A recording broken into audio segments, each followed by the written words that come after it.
नमस्कार। आज हम कबीरदास जी द्वारा रचित दूसरे शब्द को पढ़ेंगे। इस शब्द में ज्ञान की आंधी के रूपक के सहारे ज्ञान के महत्व का वर्णन किया गया है। इसमें कबीरदास जी का कहना है कि ज्ञान की सहायता से मनुष्य अपनी दुर्बलताओं, कमियों से मुक्त होता है। कविता इस प्रकार है। संतो भाई आई ज्ञान की आंधी रे, भ्रम की टाटी सभय उंढानी, माया रहे न बांधी। हिति चित्त की द्वय थूनी गिरानी, मोह बलिंडा टूटा, तृष्णा छानी, परी घर ऊपरी, कुबद्दी का भांडा फूटा। जोग जुगती करी संतों बांधी, निरचु चुवैन पानी। कूड़ कपट काया का निकष्या, हरि की गति जब जानी। आंधी पीछे जो जल बूठा, प्रेम हरि जन भीना। कहे कबीर भान के, प्रगटे उदित भया तम खीना। इस शब्द में आए हुए कठिन शब्दों को समझने का प्रयास करेंगे। शब्द टाटी, टट्टी, बांस की पट्टियों से बना पर्दा। उंढानी अर्थात उड़ जाना। माया मोह, अज्ञान। हिति अर्थात स्वार्थ। थूनी स्तंभ। बलिंडा छप्पर की मजबूत मोटी लकड़ी। तृष्णा तृष्णा प्यास। छानी अर्थात छप्पर। घर अर्थात धरती। कुबद्दी संसारिक वासनाओं से ग्रसित विचार। भांडा फूटा अर्थात भेद खुला। जोग जुगती अर्थात योग साधना की युक्तियां। निरचु यानी थोड़ा भी। चुवै रीसता है। बूठा बरसना। भीना भीगा। भान अर्थात सूरज। उदित भया अर्थात उग गया या प्रकट हो गया। तम यानी अंधेरा। खीना का अर्थ होता है नष्ट हो गया।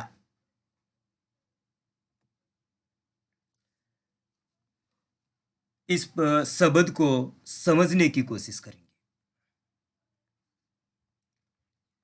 संतय भाई आई ज्ञान की आंधी रे, भ्रम की टाटी सभय उंढानी, माया रहे न बांधी। इसमें कबीरदास जी कहते हैं कि हे संत भाइयों, ज्ञान रूपी आंधी आ गई है। उसके आते ही भ्रम रूपी टाटी पूरी तरह उड़ गई है। माया मोह रूपी रस्सी उसे बांध कर नहीं रख पाई। मन के सारे भ्रम समाप्त हो गए। हिति चित्त की द्वय थूनी गिरानी, मोह बलिंडा टूटा। तृष्णा छानी परी घर ऊपरी, कुबद्दी का भांडा फूटा। अर्थात स्वार्थ लोभ धन दौलत का विचार करने वाले मन के दोनों स्तंभ गिर पड़े। मोह रूपी बल्लियां टूट गई। तृष्णा लालच रूपी छप्पर धरती पर आ गिरी तथा चूर चूर हो गई। कुबुद्धि रूपी बर्तन टूट गए, अर्थात कुबुद्धि का भेद खुल गया। मोह, स्वार्थ, धन, तृष्णा आदि सारे विकार समाप्त हो गए। जोग जुगति करी संतों बांधी, निरचु चुवै न पानी। अब संतों ने योग साधना की अनेक युक्तियों से नए छप्पर का निर्माण किया है। यह निर्माण इतना मजबूत है कि उससे पानी की एक बूंद भी टपक नहीं सकती, रिस नहीं सकती। दुर्भावनाएं मन के नजदीक भी नहीं आ सकती। कूड़ कपट काया का निकष्या, हरि की गति जब जानी। अर्थात जब संतों ने हरि को पाने के रहस्य को जान गए हैं, तब शरीर में बसा हुआ कूड़ कपट अर्थात बुराइयां, दुर्भावनाएं पूरी तरह निकलकर बाहर हो गए हैं। आंधी पीछे जो जल बूठा, प्रेम हरि जन भीना। इस तरह ज्ञान रूपी आंधी आने के बाद भक्ति रूपी जल की वर्षा हो गई, जिसके कारण प्रेम में भगवान के सभी भक्त भीग गए, अर्थात उनके शुद्ध मन में भक्ति और प्रेम की भावना बहने लगी। जीवन में खुशियां छा गई, आनंद आने लगा। कहे कबीर भान के प्रगटे, उदित भया तम खीना। अंत में कबीरदास जी कहते हैं कि इस प्रकार ज्ञान रूपी सूर्य के उदय होने से जो अज्ञान रूपी अंधेरा फैला हुआ था, वह पूरी तरह समाप्त हो गया।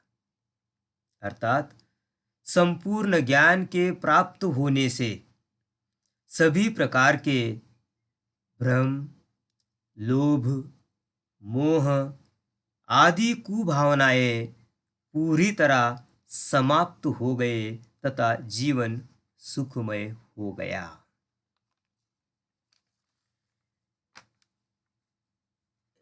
इस शब्द को सार के रूप में देखें। इसमें कबीरदास जी कहते हैं कि ये संत भाइयों, ज्ञान रूपी आंधी आ गई है। उसके आते ही ब्रह्म रूपी टाटी पूरी तरह उड़ गई है।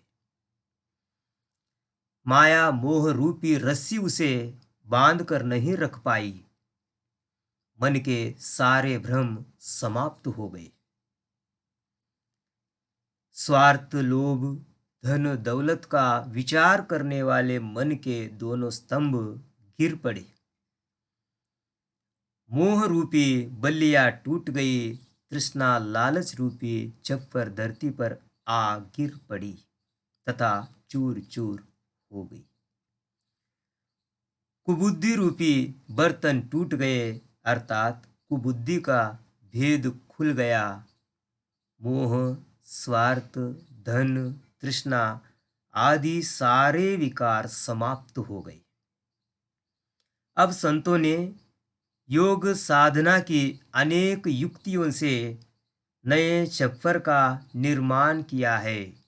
यह निर्माण इतना मजबूत है कि उससे पानी की एक बूंद भी रिस नहीं सकती। दुर्भावनाएं मन के नजदीक भी नहीं आ सकती। जब संतों ने हरि को पाने के रहस्य को जान गए हैं, तब शरीर में बसा हुआ कूड़ कपट अर्थात बुराइयां, दुर्भावनाएं पूरी तरह निकल कर बाहर हो गए हैं। इस तरह ज्ञान रूपी आंधी आने के बाद भक्ति रूपी जल की वर्षा हो गई, जिसके कारण प्रेम में भगवान के सभी भक्त भीग गए, अर्थात उनके शुद्ध मन में भक्ति और प्रेम की भावना बहने लगी, जीवन में खुशियां छा गई, आनंद आने लगा। अंत में कबीरदास जी कहते हैं कि इस प्रकार ज्ञान रूपी सूर्य के उदय होने से जो अज्ञान रूपी अंधेरा फैला हुआ था वह पूरी तरह समाप्त हो गया, अर्थात संपूर्ण ज्ञान के प्राप्त होने से सभी प्रकार के भ्रम, लोभ, मोह आदि कुभावनाएं पूरी तरह समाप्त हो गए तथा जीवन सुखमय हो गया।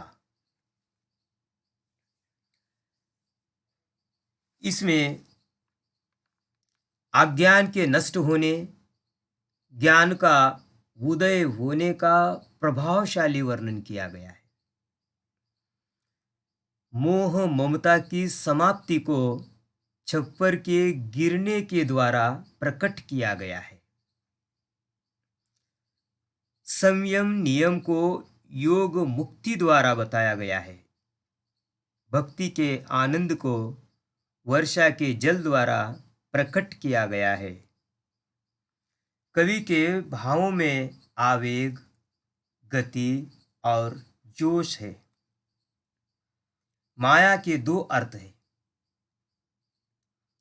मोह माया तथा रस्सी। भांडा फूटना के भी दो अर्थ है। पहला अर्थ है रहस्य खुलना, दूसरा बर्तन टूटना। ये दो दो अर्थों के कारण इसमें श्लेष अलंकार है।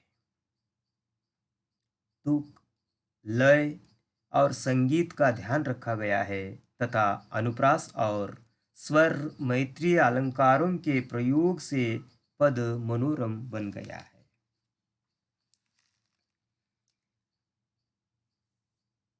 मूल्यांकन हेतु कुछ प्रश्न, इन प्रश्नों के उत्तर देने का प्रयास कीजिए। कबीर इस शब्द में क्या कहना चाहते हैं? दूसरा प्रश्न, ज्ञान की आंधी आने के पहले मनुष्य के मन में कौन कौन से विकार थे? कबीर किस ज्ञान की बात कर रहे हैं? आंधी के बाद बरसने वाले जल का क्या आशय है? या भान के प्रकट होने से क्या तात्पर्य है? Thank you.